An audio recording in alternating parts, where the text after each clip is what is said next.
You see the notification. You read the message. You think I'll reply in a minute. Then, suddenly, it's 3 days later. You remember you never responded, and now you feel too guilty to reply at all. Sound familiar? You're not lazy. You're not a bad friend. And psychology says you're definitely not alone. There's actually a deep psychological reason why some people, maybe you, struggle to respond to messages. And once you understand it, that guilt you've been carrying might finally make sense. Let's break down the real psychology behind why you don't reply to text messages, and why that doesn't make you a terrible person. Point 1. Your brain sees it as a task, not a conversation. Here's what's actually happening. Psychologists call this task-oriented cognition. When you see a text, your brain doesn't register it as a simple chat. It registers it as work that requires mental resources. You unconsciously ask yourself, do I have time for this? What if they reply immediately and I get stuck in a conversation? What if this turns into something that needs my full attention? Research on cognitive load shows that your brain is constantly calculating energy expenditure.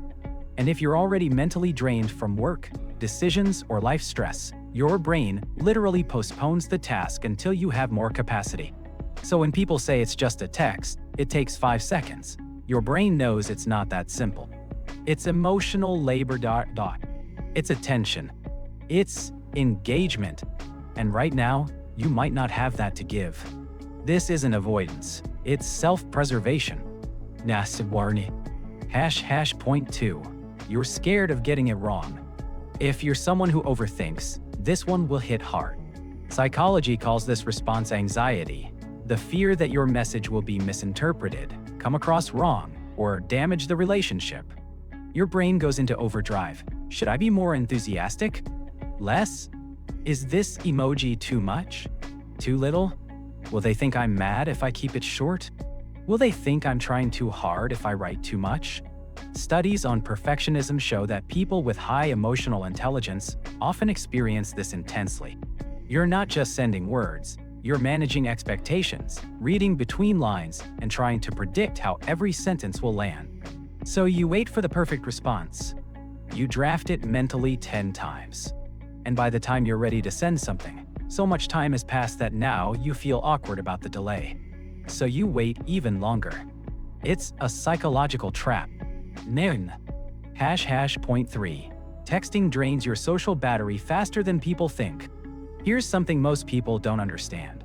For introverts and highly sensitive people, texting is not easier than talking in person. It's just a different kind of exhausting.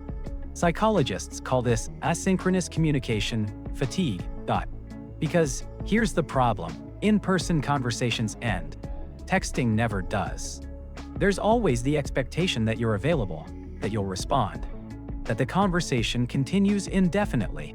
Research shows that this creates something called notification anxiety, a low-level stress response every time you see an unread message. Your brain knows that opening it means entering a social obligation that might not have a clear endpoint. So if you're already socially drained, your brain protects itself by avoiding the message altogether. Not because you don't care about the person, but because you genuinely don't have the energy to show up properly. And you'd rather respond when you can be present than send something half-hearted.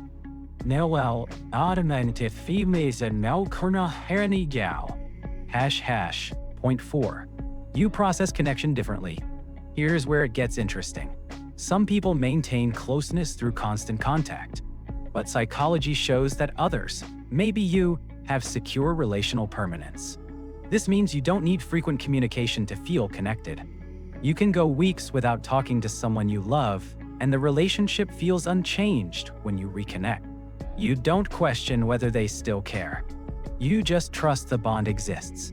So when you don't respond for days, you're not being distant. You're operating from a different baseline of connection. In your mind, the relationship is fine. The delay means nothing. But you forget that not everyone's brain works this way. Studies on attachment styles show this is common in people with secure attachment. Ironically, the healthier your attachment, the less you feel compelled to constantly prove the relationship exists through frequent communication. Point 5. You need time to formulate real thoughts. If you're a deep thinker, this will resonate. Your brain doesn't do well with reactive surface-level responses. You need time to process, reflect, and give a thoughtful reply. Psychologists call this reflective communication style. While some people think out loud and respond in real time, you think internally first. You need space between receiving information and responding to it. Research on cognitive processing shows that this isn't slower, it's deeper. When you finally respond, your message is usually more considered, more genuine, more meaningful than a quick haha, yeah. But here's the problem. Our texting culture rewards speed over substance. People interpret fast replies as caring and slow replies as disinterest. So your thoughtful delay gets misread as indifference, when really, you're just refusing to respond until you have something real to say. Point 6. You're protecting your mental space. Here's the truth that might be hard to admit. Sometimes you don't respond because you're setting boundaries, and you don't even realize it. Psychology calls this subconscious boundary enforcement. Your brain knows that constant availability is draining, overwhelming, and unsustainable. So even if consciously you feel guilty, unconsciously you're protecting your mental health. Studies show that people who struggle with saying no directly often say it indirectly, through delayed responses, through silence, through avoidance. It's not healthy communication, but it's self-protection when you haven't learned better tools yet. If you find yourself not responding to certain people more than others, pay attention to that pattern. Your avoidance might be telling you something important about that relationship, that it's one-sided, emotionally draining, or crossing boundaries you haven't learned to verbalize yet. Yeah. So if you're someone who's terrible at replying to texts, if you live with constant guilt about unopened messages, if you genuinely care about people but can't seem to respond, you're not broken. Your brain might just process communication differently. You might need more time, more mental space, more energy than others to engage authentically. And in a world obsessed with instant replies, that difference gets labeled as rude when it's really just how you're wired. Here's what psychology wants you to know. You don't owe everyone instant access to your attention. But you do owe people, and yourself, honesty about your communication style. If you struggle with this, try this. Hey, I'm terrible at texting, but I care about you. If it's urgent, call me. If it's not, know that my slow replies aren't personal. My brain just works on a delay. Real friends will understand. The wrong people will take it personally. And that's information you need. If this resonated with you, if you've been carrying guilt about this for years, drop a comment and let me know. And if you want more videos that validate your psychology instead of judging it, hit subscribe. Because on this channel, we don't tell you to change. We help you understand why you are the way you are.